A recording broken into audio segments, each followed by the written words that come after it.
And for all you college football fans out there, um, can you hear me okay? Everybody good?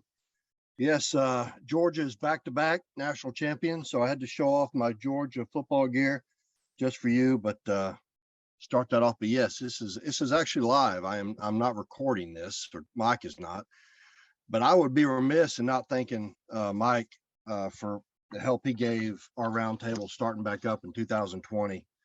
Like you said, we've been on Zoom ever since. We've not missed a month, and certainly welcome anybody to come and join our presentations that we have.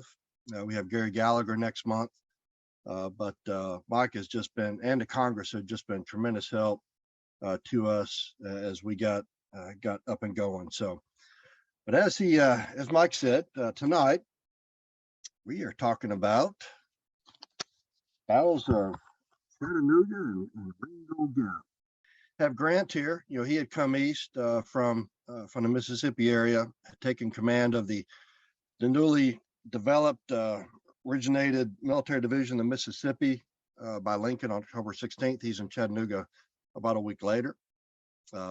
Joseph Hooker's two corps had come down from the Army of the Potomac, and Sherman is making his way to Chattanooga as well. And of course, we have Braxton Bragg. He had his own command challenges, as you're probably aware. The Perryville campaign in Kentucky in the fall of '62, and then Stones River. And then he and William Rosecrans, they danced in Periette through Middle Tennessee, certainly culminating in the battles of Chickamauga, 1819-20 September. And he is actually, I read a report that Bragg is actually cheered as he heads north on a Lafayette Road out of Chickamauga, his troops recognizing that tremendous victory that it was over the Army of the Cumberland. But there is some disgruntlement after Chickamauga. James Longstreet's First Corps had come down from Lee's Army of Northern Virginia and have participated in that battle as well. But there is some sort of a toxic command climate in Bragg's command, so much so that Jeff Davis comes down between October 9th and 14th to Chattanooga to kind of iron out what is going on with the Army of Tennessee and what to do about it. But in the long run, Bragg remains in command from that, and Davis goes on about his way. Grant, when he takes over the operations here in Chattanooga, has roughly about 85,000 effective soldiers within his command organization. Bragg certainly much less than that after the battle. But they're posturing for what is going to be these battles in November that we will talk about. And so you look at some of the takeaways. Grant reopening the supply line. Look at the three areas of the war. You have tactical, operational, and strategic. You look at the tactical, operational aspects of war itself. Reopening that supply line that I'm sure you're aware of, that's something Bragg had wanted to kind of strangle Rosecrans and the Army of the Cumberland inside Chattanooga, cutting off their supplies from the east, or from the west rather. And Grant wanted to reopen that, and we'll talk about that here shortly. And certainly the strategic imperatives for Lincoln. East Tennessee was very much pro-unionist. Many had voted to stay in the Union when the war started. And so he always kept an eye out on East Tennessee and what was going on. I always reminded Grant during these operations in November to always keep an eye on East Tennessee and Ambrose Burnside's Army of the Ohio that was up playing around in Knoxville. Lincoln always reminded Grant of that, and that would go into his thinking and decision making. And of course, gateway to the deep south into Atlanta with the Western Atlantic Railroad coming out of Chattanooga. So from all three levels of war, tactical and operational and strategic, it certainly had its importance. Chattanooga had inhabitants of about 2,500 people, or at least 2,500 people got their mail from Chattanooga. Jim Ogden at the Park National Military Park here in Chickamauga and Chattanooga says the residents inside Chattanooga was much less than that. But still, again, major transportation hub, like I mentioned. And early morning on November 25th, Charles Dana, who was the assistant Secretary of War to Edwin Stanton. He was with Rosecrans in the Army of the Cumberland. He writes a message to his boss, Stanton, and he says, quote, "No firing at the front. This makes it pretty certain that Bragg has retreated. As soon as positively determined Bragg has gone, Gordon Granger, with 20,000 men, moves up the south bank of Tennessee River to cut off Longstreet's retreat and relieve Burnside." And so that's kind of the thinking after Orchard Knob had fallen, Lookout Mountain had fallen, the kind of perception that, hey, Bragg is going to retreat, or he has retreated based on those previous couple days. That's sort of the operational picture that we're seeing, but it will be different. So we have here is a Chattanooga, of course, and let me go over some aspects here, set the conditions here. There we go. Browns Ferry and Wauhatchie. This is something that Rosecrans had developed and hatched as a plan to try and relieve some of the supply burdens that they were experiencing.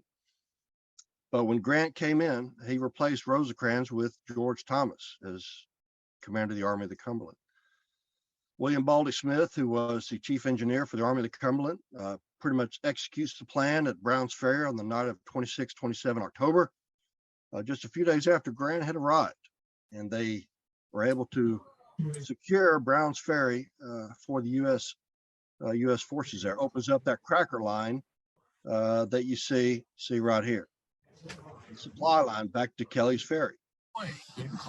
And you have Battle of Wauhatchie just a couple days later, a night action, a failed Confederate action that pretty much resulted in James Longstreet's First Corps shifting away from Chattanooga and Braxton Bragg sending his corps plus the majority of Wheeler up to handle Ambrose Burnside up in Knoxville. So you're looking at 18 to 20,000 soldiers are now gone from Bragg's organizational strength.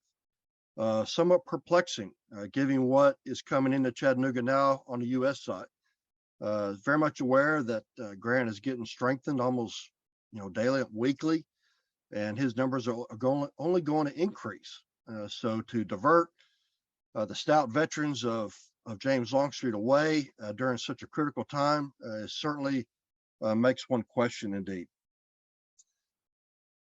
So after Wauhatchie, we go into November. We have Orchard Knob, and this is about a month later. We'd have the Monday, the 23rd of November. When Bragg had gotten wind that Sherman was approaching, there was very much a concern on his part that maybe Sherman was going up to tackle Longstreet, get in his rear, and that was probably a legitimate concern on his part.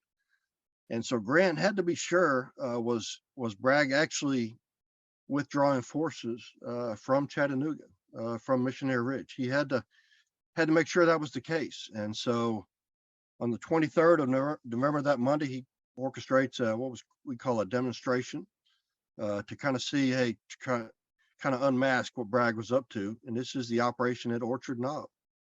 Gives it to George Thomas, the Army of the Cumberland commander. And he doesn't take things lightly for sure. He sends almost 20,000 plus against this small knoll you see right here. Thomas Wood, one of his commanders, right there. They attack on the 25th and they secure it. When Wood gets up to Orchard Knob, he sends a message back basically saying, now what do I do? Grant says, go ahead and entrench them and send up support. And so they have secured that. Bragg realizes now, you see him on Missionary Ridge, that it's not just the northern flank that he needs to be concerned about, possibly, but also his center. And he begins to fortify his positions along Missionary Ridge, something he did not really put a lot of effort into prior to Orchard Knob. Again, the expectation for Bragg was that they were either going to force the Army out of Chattanooga and force them to retreat through siege operations. Any expectation that they were going to be attacked, I think, is something Bragg did not really see happening. But now he understands that there is a threat and he needs to prepare for that. Bragg had when he had got wind that Sherman was possibly going up around his northern flank, maybe towards Longstreet's positions up around Cleveland area of East Tennessee, he withdraws about 11,000 soldiers from his command to counter that threat. But then he quickly realizes what Sherman is up to. He recalls Patrick Cleburne's division to serve as his sort of army reserve behind his headquarters, at least for the interim, when he gets wind of what Sherman is actually doing. But he does begin to strengthen his lines along Missionary Ridge, but ostensibly it is a little bit too late. The very next day, we have Lookout Mountain, the 24th, a Tuesday. Again, we have another demonstration for the most part. Grant says to Thomas and Joe Hooker, he says, quote, "Take the point only if his demonstration should develop its practicability." But Joseph Hooker, coming out of Chancellorsville, very familiar with that, I'm sure, he wants to redeem his reputation. This is his chance, and the orders he gives to his subordinate commanders for this operation says nothing about a demonstration. This is they're going to take Lookout Mountain, heaven to high water for sure. Once achieved, Hooker would then cross over the valley here. You see right here, look, cross over Chattanooga Valley, and he would be right in a perfect position to strike Bragg's left flank. And that's sort of follow-on operations. He has 3 divisions from 3 different corps that have never fought together. But the operation is a success. Probably maybe a briefing for another time. But they do take that a thick fog helped conceal their movement around the mountain as they go from north and then turn around. You see there towards the Craven's house. Very much unexpected by the Confederates that they would approach in this direction, but that's what they do, and they are successful. And before too long, the 8th Kentucky Regiment plants the flag on top of Lookout Mountain.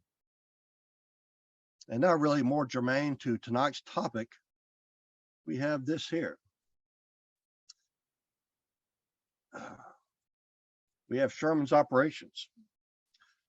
On Tuesday night and into early Wednesday morning on the 24th, Sherman is over here on this location right here. Baldy Smith and some of his logisticians, they have about 116 boats prepared to cross the Tennessee River and to disembark around the South Chickamauga Creek, you see right here. They begin the operations around 2 in the morning, and by dawn, he has over 8,000 soldiers on the south bank. 3 divisions in total. So he's prepared by noon. There's a pontoon bridge across the river that helps complete with moving of field hospitals and resources, supplies that they will need. And he begins to march towards his objective. And the 24th, Sherman was the main effort. Let me emphasize that. In total, he'll have about 25,000 soldiers. And you could say that there were 60,000 other soldiers within Grant's command that were simply there as a diversion, as a demonstration. Sherman was the main effort. And the 24th was to be the day, or so it seems. But as you may have heard, Sherman makes a pretty serious tactical error. As you're looking at this location here, if you look on this side, you see Billy Goat Hill, and you see North Missionary Ridge. And I stood on this side before, and you look at it, and it looks like Billy Goat Hill is all part of Missionary Ridge. And that's what they think as well. They think when they move on when they move on the hill, they think they are on the north end of Missionary Ridge, that they have achieved their objectives. But poor maps, egregious reconnaissance efforts, they are on the wrong hill, because there is a large draw between Billy Goat Hill and Tunnel Hill, which is the north end of Missionary Ridge. A very serious error. Henry Boynton, who was really the first historian for the Chickamauga and Chattanooga National Military Park, says the plan of battle turned on occupying the north end of the ridge. It was certainly one of the most remarkable oversights of the war. that this position was not thoroughly identified. And so that's kind of where they are on the 24th, very much perplexed on what has happened here. And certainly the main effort on 24th does not come to fruition. Now, the next slide is going to be a picture from Sherman's Reservation, which is really right up here around Tunnel Hill, the north end of the 7-mile long Missionary Ridge. And that's what we have right here, my friends. Oh, and we go back one. This is the largest reservation of the park. We have the large Iowa monument there in the background. So Grant is led to believe that his Ohioan general, his favorite, had carried his immediate objectives on the 24th and only needed to press forward on the 25th, a Wednesday. But 24th, it gets dark earlier. Sherman had simply entrenched. He had stopped. The night before, on the 24th, Charles Dana sends a message to Stanton and says, quote, "The crest of the ridge," thinking Missionary Ridge, "was gained without serious opposition or loss. And at 4 o'clock, when I left the ridge, the line extended from the Turnpike Bridge over the Chickamauga to the tunnel of the Knoxville Railroad." But again, this is kind of where we're at.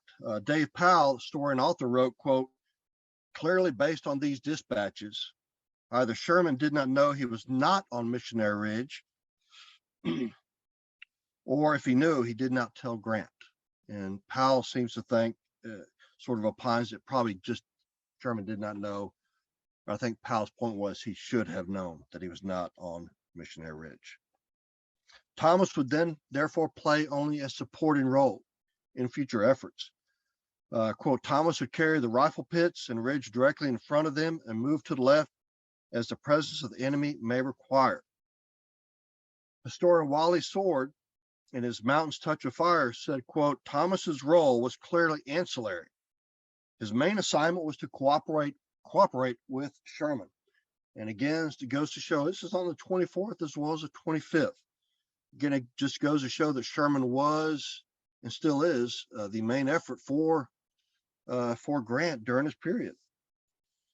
But during this time, when Bragg had sort of gotten wind of what Sherman's true objectives were, gets wind of what's happening at Billy Goat Hill, he sends Patrick Cleburne's division there, 4,000 strong up on Tunnel Hill. Hardee is up in that area as well. So Bragg is beginning to take notice of what is going on. And you look at Thomas there in the center. If you recall from the map, his Army of the Cumberland, Grant did not hold much in favor, the light of the Army of the Cumberland. He wrote the War Department that, quote, "They were too sluggish to leave the trenches." That is quite the rebuke, and many of the soldiers of the Army of the Cumberland were kind of curious. What is their objective? What are they to do this evening or during the battle? What's their role in it? Is Sherman going to get all the glory? But Thomas did not want to storm the 350 to 500 foot Missionary Ridge that was before him unless the flanks were secured, unless Sherman was able to secure the north end of Missionary Ridge. Hooker was to come down off Lookout Mountain and strike Bragg's left flank. He was concerned.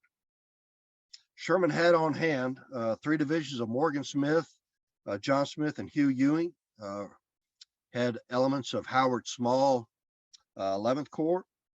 So had roughly about 25,000, again, soldiers for this operation. Grant had wanted an early morning assault on the 25th. Obviously, the 24th did not bear much fruit. So he wants Sherman to attack again on the 25th. Rain and fog once again come in on the 25th, and Sherman is not really able to get much of a start. But and this throttles Sherman's efforts on the 25th as well. There is a lunar eclipse, actually. As a side note, there's a lunar eclipse on the 25th early morning, and Patrick Cleburne talks about how dark it was, trying to position his soldiers there on Tunnel Hill, the north part of Missionary Ridge, defensively. So very difficult. They had again about 4,000 men for the operation. But Grant to Sherman on 25th said, quote, "Attack the enemy from your position at early dawn tomorrow morning." But again, how weather impacted. Back to a quote from Dave Powell, he said, Sherman's entire military career demonstrates that he was not a man to favor a stand-up fight. He always preferred a maneuver to assault and to let the enemy fight or flee in turn. But essentially what we get on 25th is simply piecemeal attacks. That is it. There's no combined effort there with coordinating efforts across divisions, across what he has for him. Wally Sword again said, quote, instead of one of William Sherman's finest hours, the morning of November 25th found Sherman wallowing in uncertainty and excessive caution. And you take a look at this slide here. I mean, it's pretty narrow, and that may be one of the reasons, possibly, that he did not throw more forces up against it, because it is fairly narrow terrain. But you think about design here, my friends. Grant is throwing his best commander, William Sherman, at this effort. And Bragg arguably is throwing his best commander as well to the defense of Missionary Ridge. And the Irishman, once a member of the British Army, Patrick Cleburne. So by design, but Grant's main effort is failing on the 25th. So much so that Sherman is exasperated. And at 12:45, he sends a message to Grant with 3 simple words: where is Thomas? Where is Thomas? Sherman, after this battle, and after the war, certainly, he would use the lack of support by Thomas as an excuse for the failed attack on North Missionary Ridge. He was fond of saying his attack was simply a diversion. He said, quote, had drawn vast masses of the enemy to our flank. Even Grant wrote Sherman on the 25th, commending him for his operations. And he said, quote, in attracting the attention of so many of the enemy as to make Thomas's part certain success. Sherman would write in his memoirs, quote, the object of General Hooker's and my attacks, again, Hooker was on Bragg's left flank, was to disturb him to such an extent, disturb Bragg, that he would naturally detach from his center as against us, forces against us, so that Thomas's army could break through his center. The whole plan succeeded quite admirably. In the end, Sherman would throw only 5 of his 16 brigades against North Missionary Ridge. So only 5 of those saw action, again, piecemeal. Now, there is something I want to point out to you that is also significant. I don't have a slide on this, but there was a Colonel Eli Long of the 2nd Cavalry Division of the Army of the Cumberland, was sent on a raid 24th through 27th of November during his time frame to disrupt rail lines to keep Longstreet from coming back down from Knoxville area to reinforce Bragg. Very successful at that. But he also destroyed the South's only copper rolling mill during this raid up in Cleveland, Tennessee, which is necessary to make percussion caps for armaments. So, that was a significant raid right there. But again, sort of in cooperation with the other operations that Grant was conducting at the time. And there's something important to point out about Missionary Ridge. You see here, this slide, we have the actual crest, military crest. This is defilade. This is what we in the military would call dead space. Well, when Bragg and his engineers and some of the commanders were forging their defensive networks along Missionary Ridge, unfortunately, they put most of their defenses on the actual crest. By not putting it on the military crest, it allowed this defilade. It created this defilade position so that when forces would come in from this direction, they had protection. They were concealed.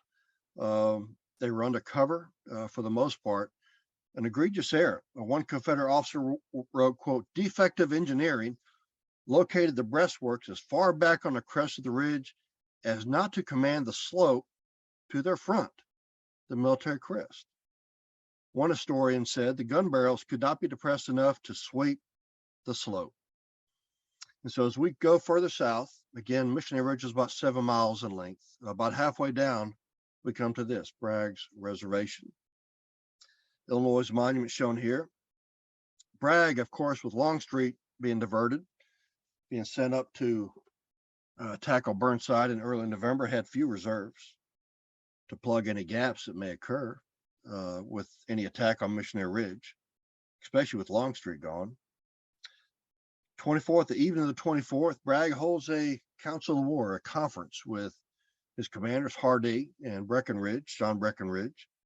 Hardee says, boss, we just need to cut our losses. We need to withdraw back to good defensive ground and go from there. John Breckinridge says, nope, this is good ground to stay. We need to stay. Elijah said, quote, if the Army couldn't fight here with such advantage of position, they could not fight anywhere. And of course, they stay. And this right here is a lithograph, circa 1886. Kind of shows, of course, you see Missionary Ridge. You see how, if you look at this, the top of the ridge, it goes up quick and it goes down very steep. There's not a lot of, even terrain there at the top. So Grant is on Orchard Knob, and he sees a lot of marching, counter marching going on. He thinks possibly the Bragg is weakening his center. Hooker's beginning to make some, maybe leeway to the south on Bragg's left flank. Of course, Sherman making a lot of noise. So he thinks, the center is weak. He and Thomas Wood were roommates, division commander of the Army of Cumberland, were roommates at West Point. Grant goes over to Wood, and this conversation took place. He says, General Sherman seems to be having a hard time of it.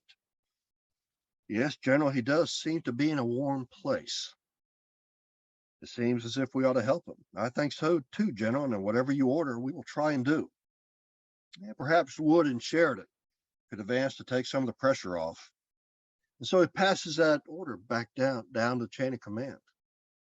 John Rawlins was Grant's chief of staff, and Peter Cosling's book, Shipwreck of Their Hopes, talks about a discussion that took place that, quote, Rawlins shamed Grant as only he could into silencing Granger and ordering Thomas to move. Grant gives the order. Minutes pass, still nothing. Grant thinks he has issued the appropriate orders. Says to Wood, why is not your division moving? I have not received any orders yet, sir. Well, Grant to Thomas. General Thomas, why are not these troops advancing? I don't know. General Granger has been directed to move them forward. But Granger at the time was playing around with some of the cannons on Orchard Knob.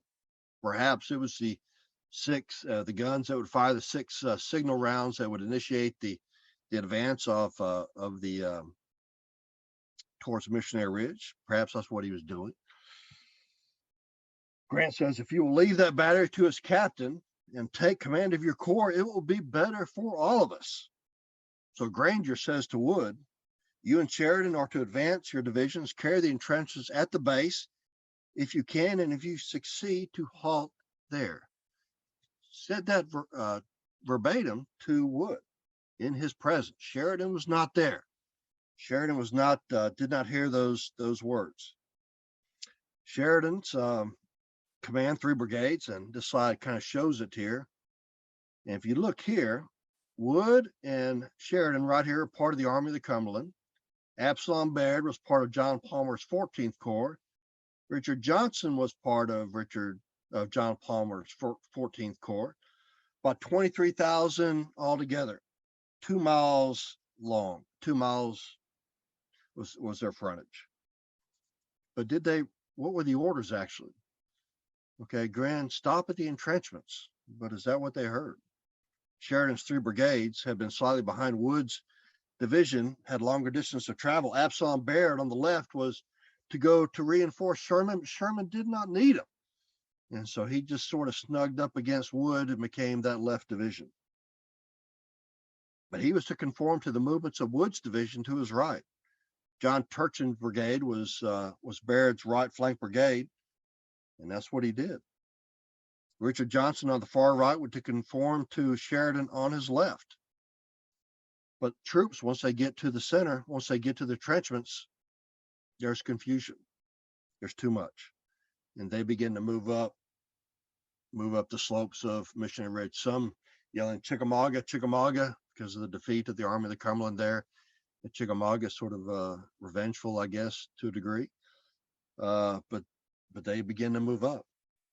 Bragg had 4 rebel divisions there. You see this. You had Bate, Anderson, Cheatham, Stewart here. Hooker's coming up from the south. Had about 50 guns, but they're firing too high. And again, they could not depress their guns low enough because of where they were positioned. And there was some confusion also because Breckinridge here in the south, some confusion that some of the brigades had half their soldiers on top of Missionary Ridge and half the soldiers down at the bottom in the rifle pits. And so you look at command and control, almost an impossibility. Some down at the bottom, hey, were they simply to fire and withdraw? Were they to remain at the rifle pits? Some didn't know. Again, it caused some uncertainty within the Confederate chain of command. Peter Collison said the Confederate defenses were in reality a horribly improvised and sadly neglected patchwork. So 6 guns are firing to fire the signal to advance, and 23,000 plus soldiers move out. And this has occurred about 3 to 4 in the afternoon. It gets dark about 5 or 6. Phil Sheridan here was confused. Again, he sends a courier back to his boss saying, what am I to do? But the guns fire and he simply moves forward before he could get an answer. But Grant was ordering an advance upon an entirely mistaken premise that Sherman would again attack support on the left. But Grant had a few things in his favor, my friends. If you look at Orchard Knob, you look at Lookout Mountain, these were supposed to be, quote, demonstrations. And this demonstration here in the center is what he would cling to. Orchard Knob and Lookout Mountain, of course, had yielded positive results, a victory. Emerson Opdyke and said his commander told him, quote, to be governed by the movements of the units next on my left. And if they advanced up the ridge, I was to move up also and maintain my relative position. So the men move out. One Ohio soldier said, you could imagine 23,000 soldiers stretched out over 2 miles, fairly flat terrain, open terrain. One Ohio soldier said, quote, it was a splendid sight that sent the blood tingling to my fingertips. The moral effect which it produced upon the enemy must have contributed greatly to our success. One Confederate soldier slipped out of his trenches. He wanted nothing to do with it. He was going to get out of there. He said, I was willing to fight the Yankees 2-1, but when he heard old Grant command, attention world, by the nation's right and left wheel, I thought it was about time for me to skedaddle. And that's exactly what he did. One Confederate brigade commander wrote, the sight was grand and imposing in the extreme. And I was most struck by the order and regularity of their movements, the ease with which they preserved their line and the completeness of all arrangements. Such a sight I have never seen, either before or after, and I trust under the same circumstances never to see it again. Phil Sheridan, again right here, he's behind the lines. He's sort of encouraging his men. They're going up, and the Confederate gunners on top, artillery gunners, see this mounted figure, and they decide to welcome him with a few artillery rounds. Sheridan fills up his whiskey, and when rounds start falling around him, he says, quote, that is damned unkind of you, sir. He raises his flask of whiskey and says, a toast, here's to you, General Bragg. And they all go up the ridge. And of course, probably a conversation you've probably heard with Grant here at this point. Says to Thomas, who ordered those men up the ridge? I don't know, I did not. And Granger says, when those fellows get started, all hell can't stop them. Well, somebody will suffer if they don't stay there. Well, they break through. And from what I read, roughly about 6 places in the line on Missionary Ridge, they break through. Probably familiar to some of you, Arthur MacArthur, 16 Medals of Honor awarded at Missionary Ridge on the 25th. Gets his Arthur MacArthur gets his Medal of Honor a stone's throw from Bragg's headquarters, 24th Wisconsin, a color bearer. A color bearer was shot. Next man picked it up, he was bayoneted. The next man picked it up, he was decapitated. Arthur MacArthur picks it up and plants the colors on Wisconsin, on Missionary Ridge. The citation wrote, he seized the colors of his regiment at the critical moment and planted them on the captured works on the crest of Missionary Ridge. And of course, he was the father of Douglas MacArthur fame. When Thomas carried the ridge, Grant sent a note to Sherman, now is your time to attack with vigor. Do so. Sherman's reply is never recorded, never reported what he said. A panic ensues. One Confederate commander said, where panic seemed to seize upon all, and all order, obedience, and discipline were for the time forgotten and disregarded. Bragg had similar sentiments. He called the soldiers' conduct, quote, shameful, bad conduct. Bragg would try and rally the soldiers. He would ride up and down saying, your general is here, your general is here, and in a very negative term, very pejorative. And the soldiers would respond, here's your mule, and here's your mule. Bullet for Bragg, he's hell on retreat. He's hell on retreat. Collectively, the Confederates, and I'll go into the next presentation, they begin to move out off of Missionary Ridge. Union Army killed U.S. casualties, 753 killed for Orchard Knob, Lookout Mountain, and Missionary Ridge. About 4,700 wounded, 349 missing, 753 killed. Army of Tennessee, 361 killed, just over 2,100 wounded, and about 4,100 missing. Sherman had about 1,600 casualties there on his attack on Tunnel Hill, and Thomas sustained about 3,300 in his assault in Orchard Knob and Missionary Ridge. On 4:30 in the afternoon, Charles Dana, on the 25th, informed Washington, glory to God. The day is decisively ours. Missionary Ridge has been carried to a magnificent charge of Thomas's troops and rebels routed. Hooker has got in their rear. Bragg had planned, again, we see some of the errors that Bragg made, lack of preparations on the ridge, miscommunications with orders for soldiers on rifle pits and those on top of the ridge, command and control dividing those units, artillery placement, military crests, etc. For Grant, he writes Henry Halleck, on the evening of the 25th, that, quote, the Army had, quote, driven a big nail in the coffin of the rebellion. And so as they withdraw towards Dalton, Georgia, their eventual destination, introduce here Patrick Claiborne, Joseph Hooker. Grant wants to push Hooker and Sherman to strike Bragg before it fell back into strong defensive positions in North Georgia. Wants to push Gordon Granger back up to Burnside. Again, Lincoln had always told Grant, do not forget Burnside, remember Burnside.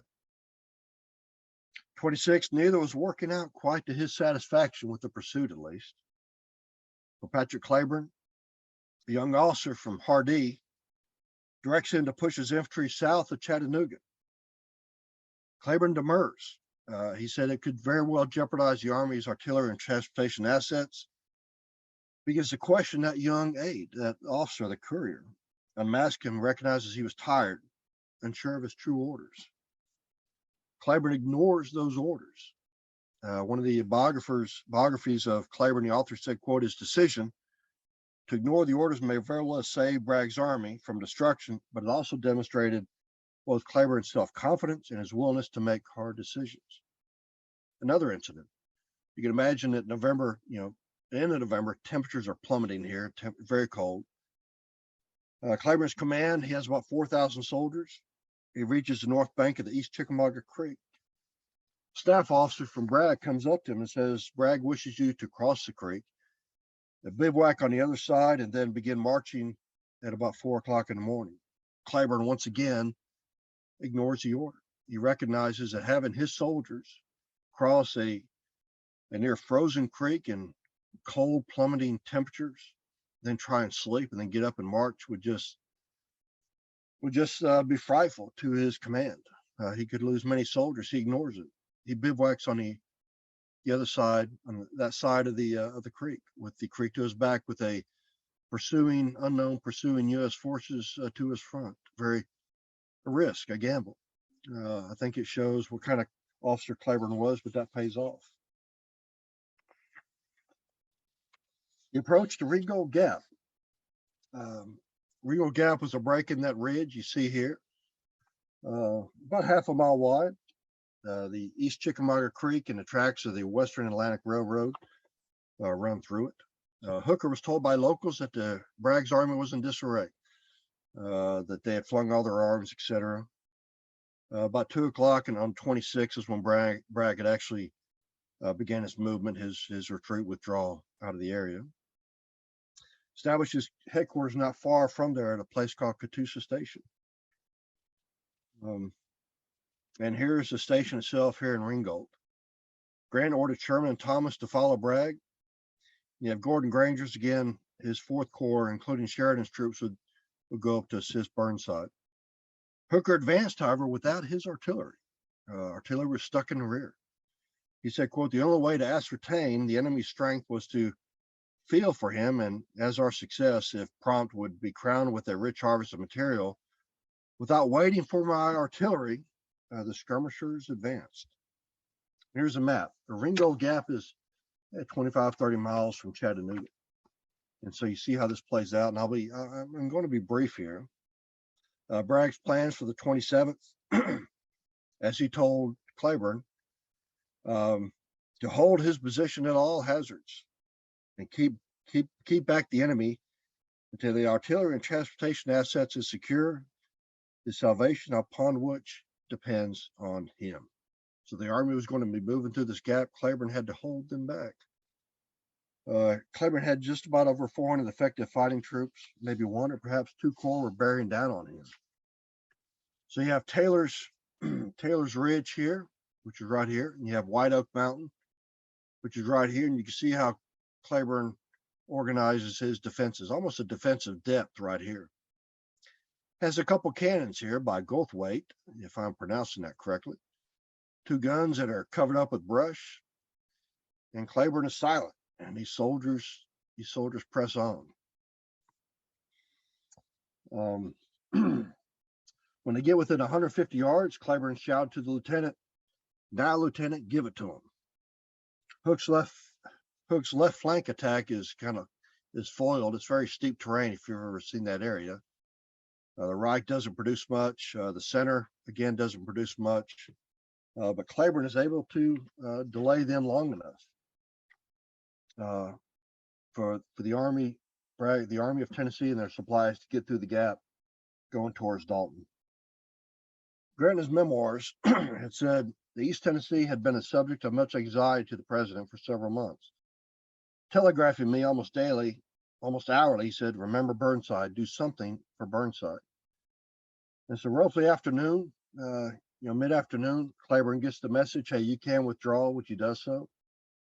But Grant does not pursue. Really, with those words from the president in mind, remember Burnside. Keep Burnside in your mind. This is a statue of Claiborne there in Ringgold. Hooker sustained, I've read 500, 900 casualties at the Gap. Claiborne very much less so. Dave Powell wrote, quote, "For the Army of Tennessee, Ringgold Gap proved to be a small, bright spark in a sea of otherwise unrelieved gloom." Able to get through. The Army of Tennessee survives. And you look at some of the takeaways, going back to what I talked about earlier. U.S. supply efforts are strengthened with Chattanooga now in their hands. You look at the strategic imperative of Lincoln. Chattanooga and Knoxville are now secure.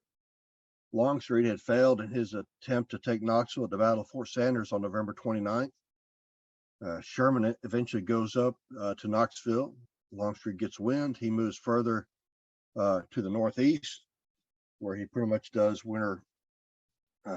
conducts his winter operations northeast of Knoxville, rejoining the Army of Northern Virginia in time for the overland campaign, the Battle of the Wilderness. Bragg at one point, Chattanooga had tried to have Longstreet rejoin him somewhere in North Georgia, but Longstreet just could not do so. The terrain was too arduous. It was just too difficult. And it shaped future operations for Sherman's march to Atlanta in May of '64, with Chattanooga taken. And it kind of gets into kind of the what ifs. And you see the slide here, the march to the sea, the march to Atlanta. Kind of begs the question, what if Longstreet had been successful against Burnside? Perhaps the Campbell Station on November 16th had rejoined Bragg on Missionary Ridge. Just imagine 15, 20,000 more soldiers Bragg may have had. It's been interesting. Would Grant have withdrawn from Chattanooga? And if that happened, would Grant's star have dimmed in Lincoln's eyes? You may not have this, you see here, this march from Dalton down to Atlanta, that may not have occurred if Grant had given up Chattanooga. In his memoirs, this is actually what Grant said. He said, "But the first great blunder that Bragg made was detaching Longstreet. Cannot be accounted for in any way I know of. If he had captured Chattanooga, East Tennessee would have fallen without struggle. And it would have been a victory for us to have simply gotten our army away from Chattanooga safely." That's what Grant said. He'd have been lucky to get out of there alive. I think there's a quote from Dave Powell's Impulse of Victory that I think kind of sums it up. He says, "Shiloh was a stumble, but one that Grant survived. The surrender of the Confederate Army at Vicksburg erased any lingering blemish and probably earned Grant a place among the war's best generals. But when Grant took Chattanooga, where Lincoln turned to him in a moment of crisis, and he delivered yet another resounding victory to unquestionably elevate Grant to the next level as overall commander of the Union war effort and secure his place in American military history." And my friends, I would like to leave this presentation. Augustine Signego was a poet. He died in 1876. And he wrote a poem which I thought was very poignant, very appropriate for this presentation to end with. It's called "On the Heights of Mission Ridge." He says, "When the foes in conflict heated, battle over road and bridge, while Bragg sullenly retreated from the heights of Mission Ridge, there amid the pines and wildwood, two opposing colonels fell, who had schoolmates been in childhood and had loved each other well. There amid the road and rattle, facing havoc's fiery breath, met the wounded two in battle in the agonies of death. But they saw each other reeling on the dead and dying men, and the old time full of feeling came upon them once again. When that night the moon came creeping, and with its gold streaks over the slain, she beheld two soldiers sleeping, free from every earthly pain. Close beside the mountain heather, where the rocks obscure the sand, they had died, it seems, together as they clasped each other's hand." I welcome your questions, my friends, and thank you for your kind attention.